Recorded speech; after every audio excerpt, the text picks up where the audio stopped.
শিবের দুহিতা তুমি আস্তিক জননী দেবী আয় মা ঝাপানের আসরে দেবী আয় মা।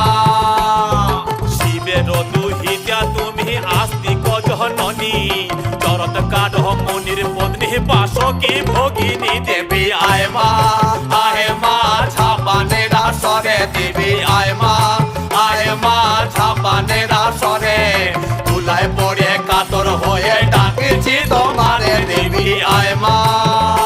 আরে সমাকুলি বসিয়া আছেন হিন্দু মুসলমান, আরে সমাকুলি বসিয়া আছেন হিন্দু মুসলমান। আরে তোমার চরণে অথম আমি জানাইলাম সালাম, তোমার চরণে অথম আমি